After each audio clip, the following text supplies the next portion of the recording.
This is NDTV, and you're watching NDTV 24/7.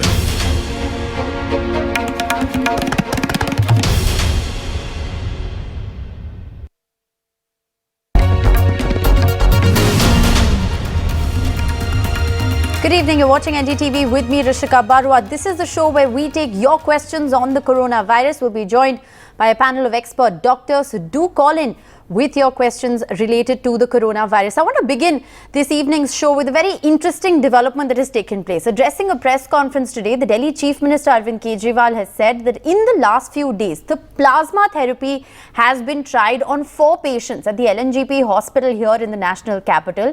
And he says that the results are encouraging. He's also appealed to people who've recovered from the coronavirus to come out and donate plasmas for serious patients. So what is the convalescent plasma therapy? We'll break that down, but first let's listen in to what Arvind Kejriwal had to say. तो ये plasma therapy limited basis पे छोटा trial करने की हमें permission मिली थी कि LNJP अस्पताल, केवल एलएनजेपी के लिए हमें परमिशन मिली थी कि एलएनजेपी अस्पताल के जो सीरियस मरीज हैं उनके ऊपर ये ट्रायल करके देखा जा सकता है। हमने पिछले कुछ दिनों के अंदर 4 मरीजों पे ट्रायल करके, एलएनजेपी के 4 मरीजों पे ट्रायल करके देखा। उसके अभी तक के नतीजे उत्साहवर्धक हैं, अच्छे हैं। तो मंगलवार को जो 2 पेशेंट्स आईसीयू में थे और काफ़ी सीरियस हालत में थे, आज उन्हें शायद आईसीयू से छुट्टी मिल जाएगी। और जो 2 पेशेंट्स हैं बाकी उनको कल दिया गया है प्लाज्मा और अभी 24 घंटे में ही उन्होंने काफ़ी अच्छे रिजल्ट्स दिखाए हैं। हमारी जितने लोग अभी ठीक होके गए हैं उन सब लोगों से हाथ जोड़ के निवेदन है कि आप अब दूसरे लोगों की जान बचा सकते हैं। आपके खून से लिया हुआ प्लाज्मा केवल और केवल उन्हीं पेशेंट्स को दिया जा रहा है जो बहुत सीरियस हैं। अगर आप प्लाज्मा ना दें तो हो सकता है उनकी मौत हो जाए। तो एक्चुअली आप एक आदमी की जिंदगी बचाएंगे। All right, so that's an extremely interesting development that has taken place. The Delhi Chief Minister Arvind Kejriwal has appealed to people who have recovered from the coronavirus to come forth and donate their blood plasma. Joining me on the broadcast this evening is Dr. Pramod Gandhi. He's a consultant endocrinologist at the Kingsway Hospital in Nagpur. We have Dr. Anurag Mehrotra, the chairperson and chief cardiologist of the Sidh Hospital, joining us from Moradabad. Appreciate you doctors for being with us on the broadcast. You know, I want to begin by asking you a few questions on the plasma therapy that is currently, being tried here in the national capital. Arvind Kejriwal today has said that the results have been satisfactory. He's also asked patients who've recovered from the coronavirus to come forth with donating their plasma. Now, what is the plasma therapy? Dr. Gandhi, if I could begin by asking you, could you elaborate for our viewers, could this potentially be the cure for the coronavirus? In plasma therapy, basically we select a patient who has already recovered from the coronavirus infection, and in these patients it is they supposed to have the antibodies which are developed in their body against the coronavirus. And in plasma therapy, what we do is we take out the plasma of this patient, and this plasma is given to a patient who is critically ill, and we expect that these antibodies against this coronavirus from this patient who has recovered will act against the coronavirus in a patient who is severely ill.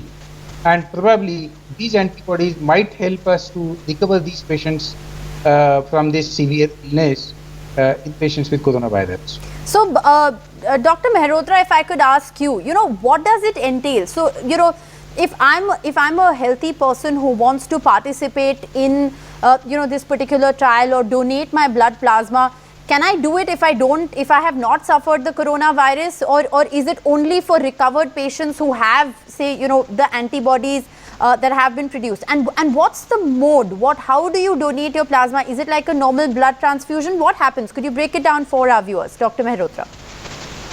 That's a very good question.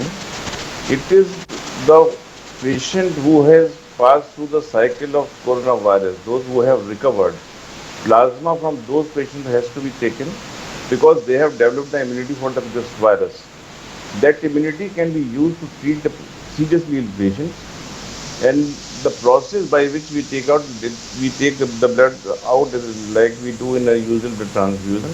Then we do the separation. We separate the plasma from the blood, Right. and we can give that to the compatible person, not to everyone, but compatible person. This therapy has been used in past in different infections with success, and because we don't have any separate treatment at the moment for this disease, so it is very useful. I will suggest that each and every patient who has recovered from COVID should be entered in a directory, Right. and his number and his address should be there in different hospitals. So as and when it is required, he can be called up. It is a work of, it will be very helpful in treatment of seriously ill patients.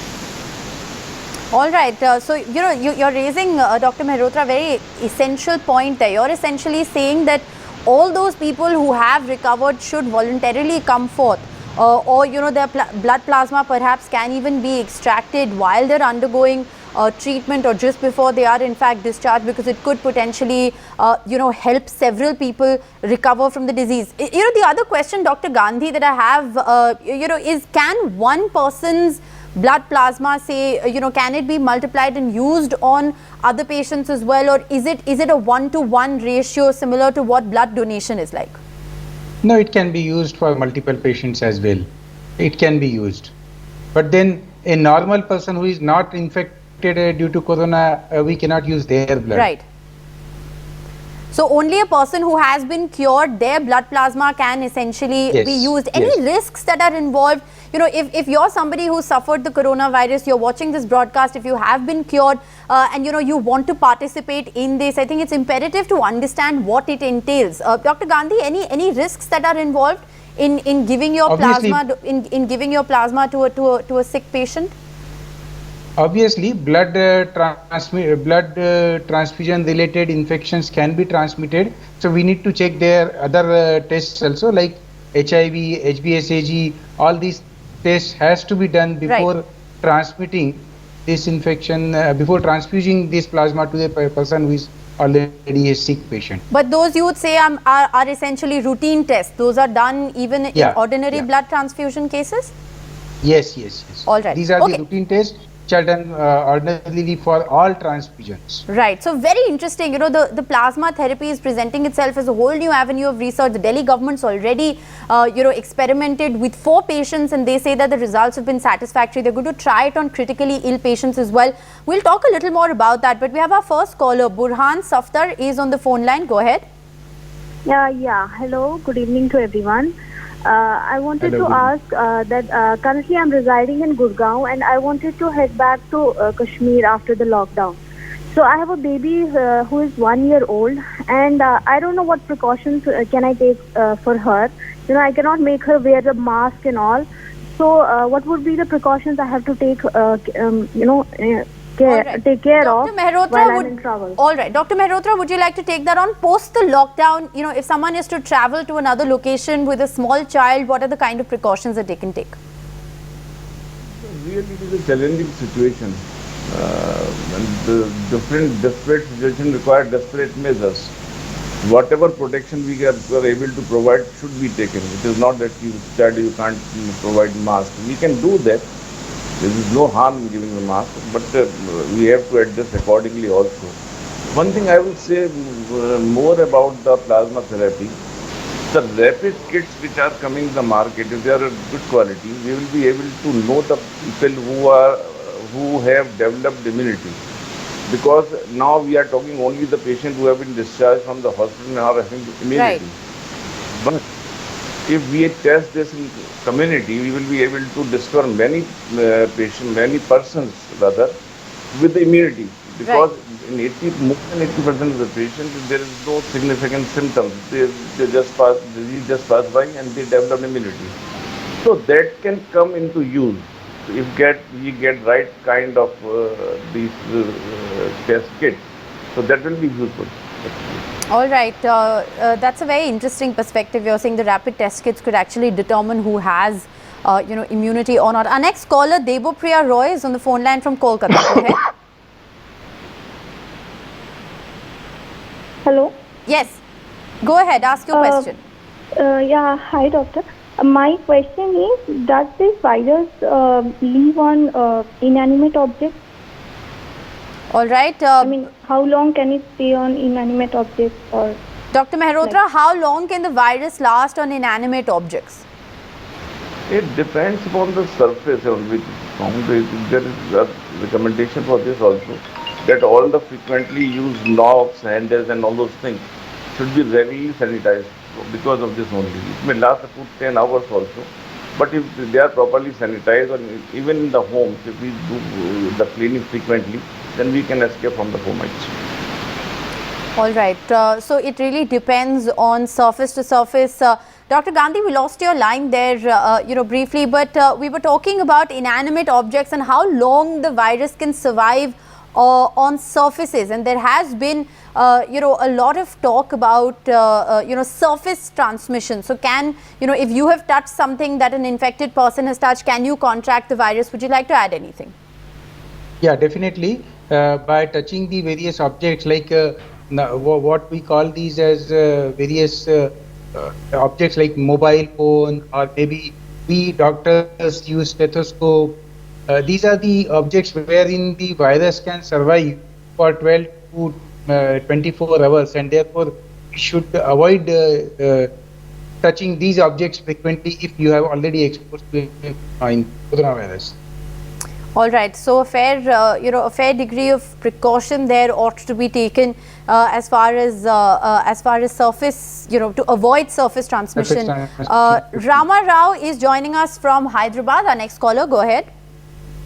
Madam, my question is regarding plasma therapy. Yes, go ahead. Yes, go ahead. We can hear you. If the donor is positive after the period of some time, nowadays we are having some reports, negative patients are becoming positive. In this case, plasma therapy, if the donor is positive after a period of some time, what is the fate of the recipient? All right, that's a very interesting question, Dr. Gandhi. There's a lot of inhibition. There are patients who've tested negative who have then tested positive again. So, what are some of the risks that you would associate with the plasma therapy? See, the plasma therapy is used only from the recovered patients and not the active infection. Active infection patients, we cannot use the plasma. Only in those patients in whom we have IgG, IgM antibodies, in these patients only we can use their plasma. We cannot use the patients with active infection. All right. Dr. Mehrotra, is there anything you'd like to add? Because, there is, of course, a lot of inhibition. There have been cases where patients have been discharged. I mean, there have been very few cases like that, but a patient who's tested negative was discharged and then tested positive again. So there have been, some of those cases which have obviously raised a lot of inhibitions.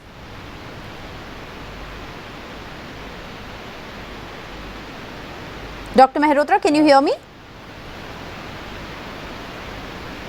All right. We seem to have, had some kind of an audio trouble with you. We're going to try and fix that audio line with Dr. Mehrotra. But Dr. Gandhi, would you like to take that on? Some of the inhibitions of patients, because there have been cases where they've tested negative and then tested positive again. A few cases, but there have been cases. Recurrent infections has been reported recently from China, where patient was already infected, then recovered, and again these patients have developed coronavirus infection. So once they have recurrent infection or active infection, at that phase we cannot use their plasma. Right. But then obviously before the plasma donation happens, there would have to be, a certain number of tests in order to be able to determine whose plasma is fit to be used. Yeah. All right. And, just for potential donors or people who would, potentially be able to participate, in an activity like this, how long does a plasma donation take? How is it different from the normal blood transfusion?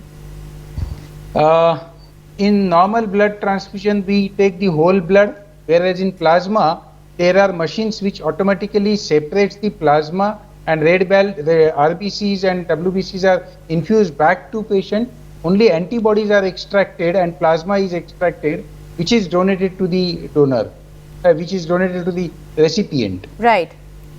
All right, very interesting what the plasma therapy is and whether it could actually be, a potential cure to the coronavirus. Has been positive results in Delhi. We'll continue to have this conversation with both our doctors. Our phone line is open. The number is there on your screens. Do call us with your questions related to the coronavirus. We're going to slip into a very short break, but we'll be back with a lot more on the other side. Stay tuned.